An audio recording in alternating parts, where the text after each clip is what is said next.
Dans la presse avec Hélène Frade, comme chaque matin. Bonjour Hélène. Bonjour Damien. Avec notamment, à la une de la presse internationale, les nouvelles menaces de Donald Trump, donc, qui assure ne pas s'inquiéter de commettre des crimes de guerre en Iran en bombardant des infrastructures civiles. Oui, le président des États-Unis répète même, vous venez de le dire, qu'il est prêt à ramener l'Iran à l'âge de pierre, un discours en rupture avec ceux de tous ses prédécesseurs qui insistaient sur le fait qu'ils essayaient de respecter le droit international par temps de guerre, selon le New York Times.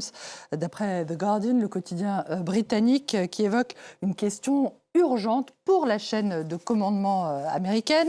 Ces menaces placeraient les officiers des États-Unis face à un dilemme, soit désobéir aux ordres, soit commettre éventuellement des crimes de guerre.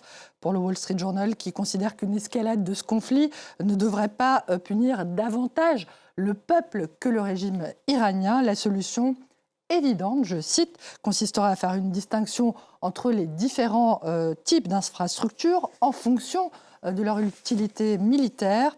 Selon Politico, le Pentagone aurait trouvé finalement à Donald Trump une porte de sortie face à ces accusations de possibles crimes de guerre. Élargir la liste des cibles énergétiques à cibler pour y inclure ceux qui fournissent de l'électricité et du gaz à la fois aux civils et aux militaires. Un double usage qui rendrait les attaques contre ces cibles légitimes, je cite toujours.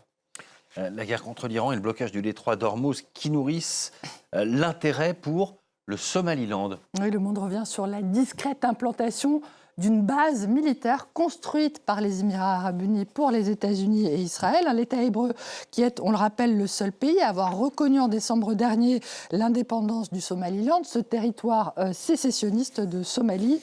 Alors le quotidien explique que le Somaliland attire beaucoup de convoitises à cause de son emplacement à proximité du détroit stratégique de Bab el-Mandeb sur la corne de l'Afrique.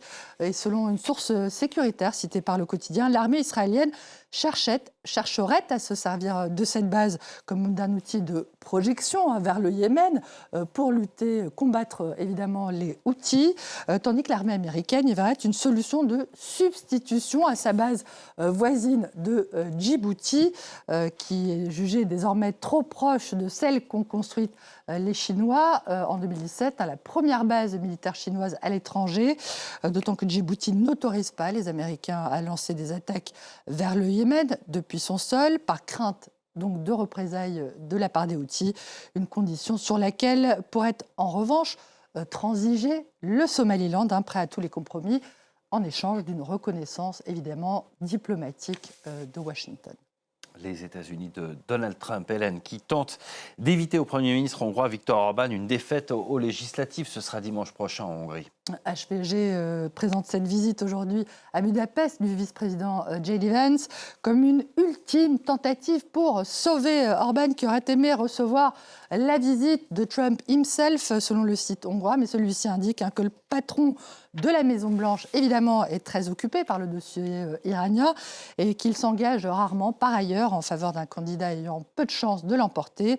Alors que Viktor Orban s'est employé à saper, on le sait, l'action de l'Union européenne contre la Russie depuis le début de la guerre en Ukraine, le New York Times observe de son côté que Vladimir Poutine semble, lui, déterminé à rendre la politesse à son principal allié au sein de l'UE, notamment en l'assurant que la Hongrie peut compter sur les livraisons de pétrole russe, malgré les perturbations liées à la guerre contre l'Iran.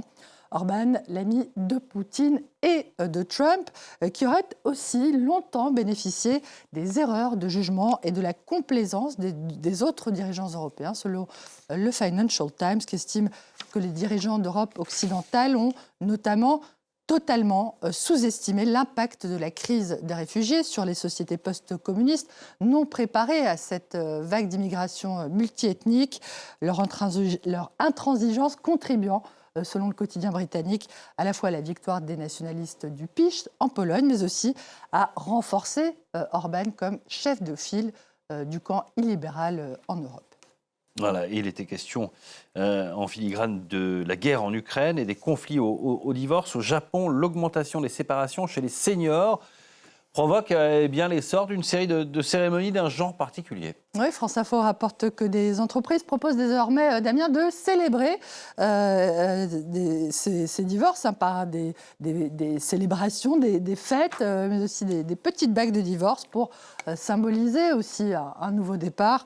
D'après nos confrères, le problème du Japon n'est toutefois pas la hausse des divorces chez les seniors, mais le fait surtout qu'il y a de moins en moins de mariages et donc de moins en moins de naissances, ce qui contribue donc à faire chuter la natalité. À ce sujet, Damien, le Taipei Times revient sur les célébrations, d'autres types de célébrations. C'était dimanche au Japon, toujours le festival de Kanamara Matsuri, c'est près de Tokyo, dont les participants se sont rassemblés autour de ce petit sanctuaire en forme de pénis et brandit des tas d'objets en forme de phallus pour fêter justement la fertilité.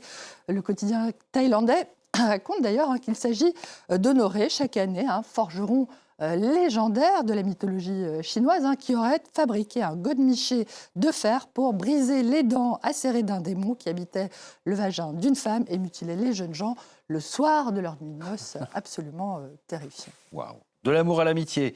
Un mot pour terminer, Hélène, de la belle initiative d'un jeune Anglais de 10 ans pour venir en aide à son meilleur copain. Oui, Manchester Evening News rapporte que Frankie Macmillan a décidé de se lancer dans l'ascension des 32 plus hauts sommets d'Europe d'ici l'été 2027 pour récolter des fonds pour son meilleur copain, Xander Morris, qui est gravement malade, qui est atteint d'une maladie cardiaque. Frankie est un passionné d'alpinisme et il a commencé à pratiquer ce sport, d'ailleurs dès l'âge de 3 ans.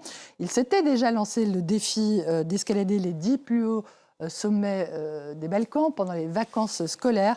Cette fois-ci, il a donc décidé d'aller plus loin, ou plutôt plus haut. Avoir un bon copain, c'est vraiment ce qu'il y a de meilleur au monde, pas vrai, Damien ? Vous ne chantez pas ce matin, mais vous avez déjà le refrain. Merci beaucoup, Hélène, pour cette revue de